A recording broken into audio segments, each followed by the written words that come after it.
This is a story about rejection and how it can either destroy belief or build it. I want you to imagine a trumpet player named Alex.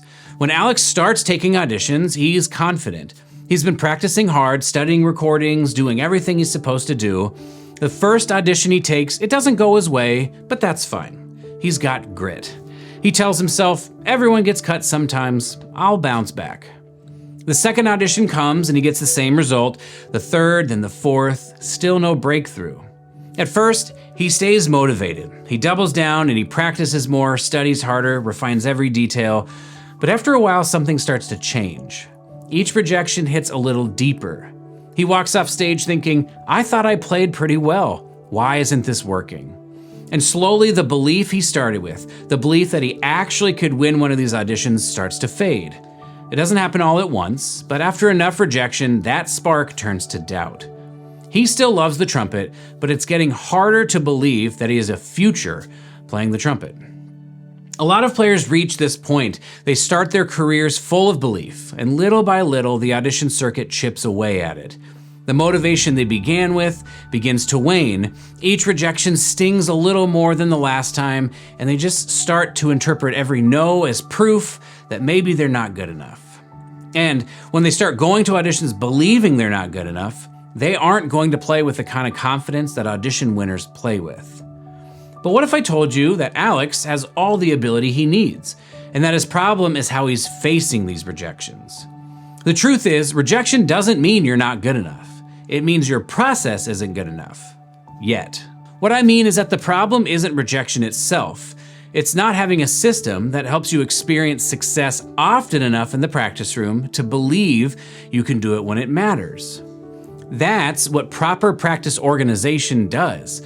When your practice is structured, when you know what to work on, how to track it, and how to measure progress, you start to see success consistently. And when you see success consistently in the practice room, you begin to believe success is more possible outside of the practice room. You start walking into auditions already knowing what you're capable of. Let's look at how Alex's story changes when he reframes how he thinks about rejection at auditions. After hearing he doesn't advance at an audition, Alex is understandably disappointed. He put a lot of himself in the process and was hoping he would have more to show for it. But instead of being critical of himself, thinking, maybe I'm just not good enough, he thinks, clearly my process wasn't good enough for this audition. He lets the feelings of disappointment pass, and he uses the pain of rejection to motivate him to find a better way. He looks at every aspect of his audition plan. Maybe he didn't run enough mock rounds. Maybe he didn't record himself enough. Maybe he should have incorporated more slow practice.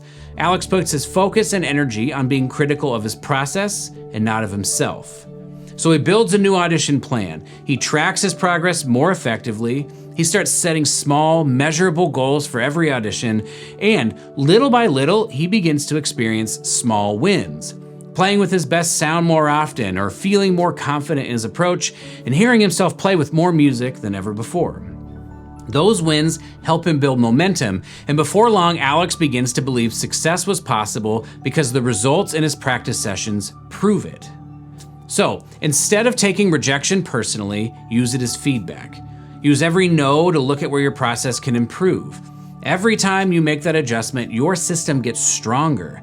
Do that enough times and you'll end up with a bulletproof process that lets you play with confidence in every audition the way audition winners do.